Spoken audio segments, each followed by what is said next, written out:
Matthew is a guy who, obviously not in the script. You make up your stuff behind. He's a guy who's been kidnapped by a group of people who are organising a website, and something goes on in the Red Room, which we can't really talk about, which makes this question a little bit harder. But Matthew's basically the guy who has to run the website. He's basically a slave who's chained to the computer and brought between his room and the Red Room, and that's been his life for the last 3 years. So it's definitely something to work on in terms of a character, someone's psyche who's not been out of a house and has only been between two rooms for 3 years. What to say about him is I think he's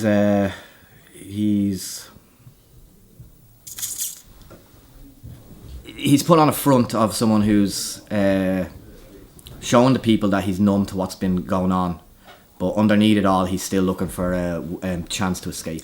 My character, his name is Buraro. Apparently he's from South America somewhere. I believe he's from Brazil because the other actor, JP Albuquerque, he's also from Brazil, and Steve Gaffney, the director, he decided to cast two actors from the same country, so he could speak Portuguese, which is our native language, in some of the scenes. So himself, Buraro, and his brother Andres, they're both working for this gang, I suppose, which has an English guy, running the whole thing, which his name is Richard.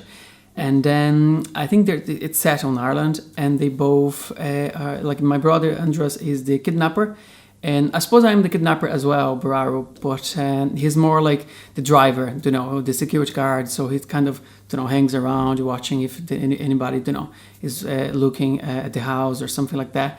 But he's not as strong as Andres. So he's always like on the shadow of his brother, and he's not as brave as he seems to be. So it's somebody just putting it on a face, but he's not quite brave at all, actually.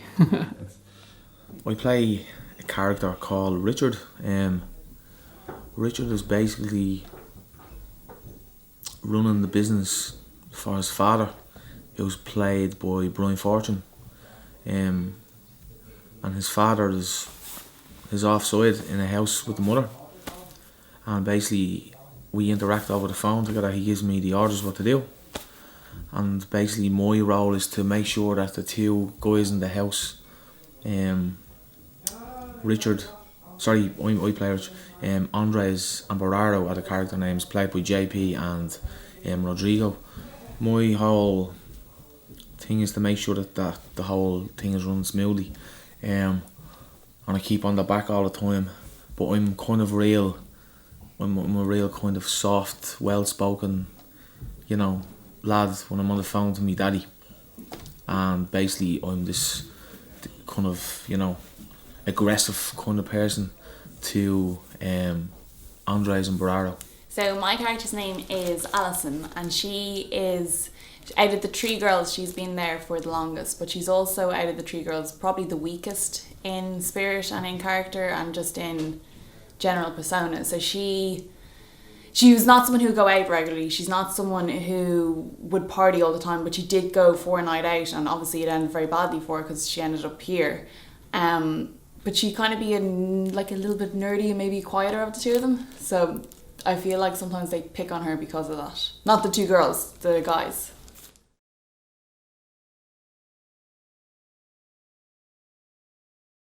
Something I've never done before is someone that's, as I said, someone that's been 3 years is a long time to think about.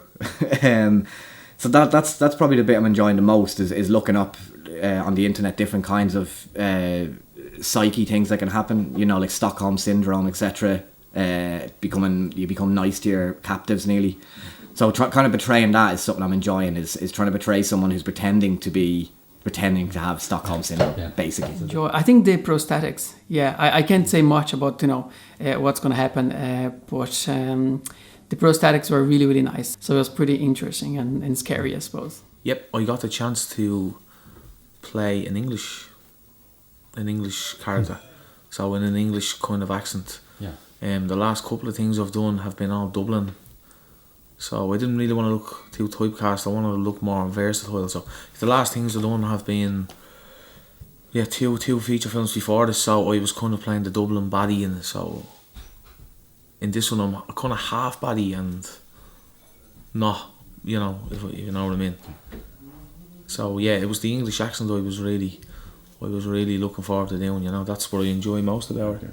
Playing the character, yeah, I've never played a character that was so emotional before, so it was kind of good to get into that zone, and it was also good to be in here playing something and to have a bit of fun in here. But yeah, I enjoyed playing the character. I don't know if I'd enjoy being the character as such.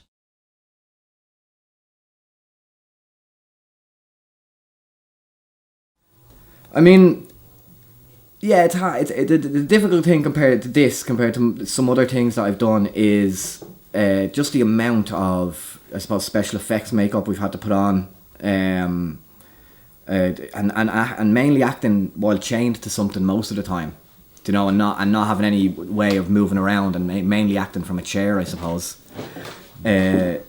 Which kind of makes you think more about the character nearly in a weird way, because you're not thinking about, oh, I might do this and I might do this with, and I might move around here and blah blah blah. So you're not blocking a scene out essentially.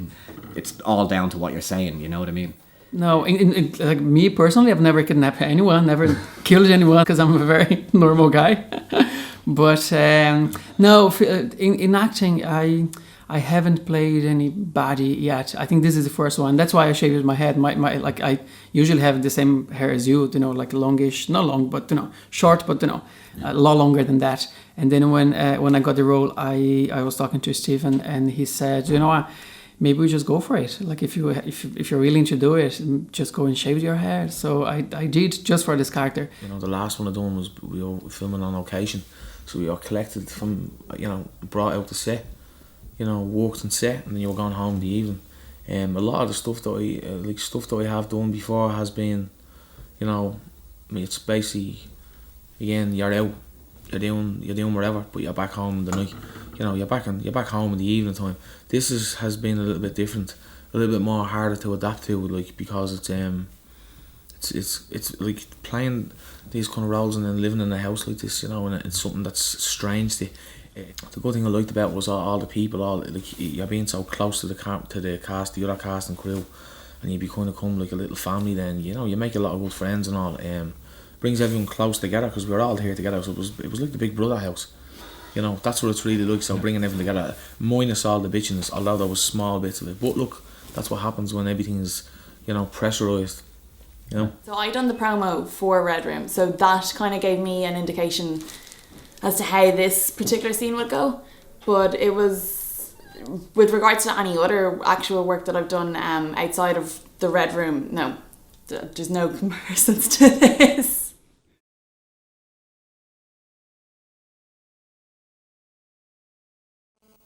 I mean, as an actor, you don't necessarily think about the genre you're going to do, if you get what I mean. It's not a thing. You just see a character in a situation. The film happens to be a horror film, but the character in that situation, it isn't a horror film to him. Or I even see this a bit more as a gore fest film than a horror film, you know what I mean? But me personally, no, I wouldn't be that interested in watching a horror film myself. I'll obviously watch this, but I haven't gone out and rented or looked at a horror film in a while. Yeah, I love it. I love scaring my girlfriend. I love watching it to get the thrill of you get the thrill out of horror of watching her being scared. But I love it since I'm a kid. Friday the 13th would have been my favourite now since I was a kid. The originals, you know, back in the 80s.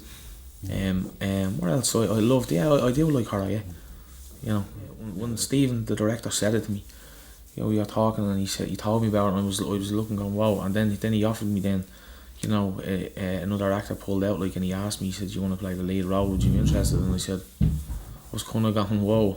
But then I said, look, I'll give it a bash. It's something that I like, you know. And when he explained it, when I read the script down, I was like, yeah, I definitely want to do that. So yeah, it's been fun. But I'm very thankful for the opportunity.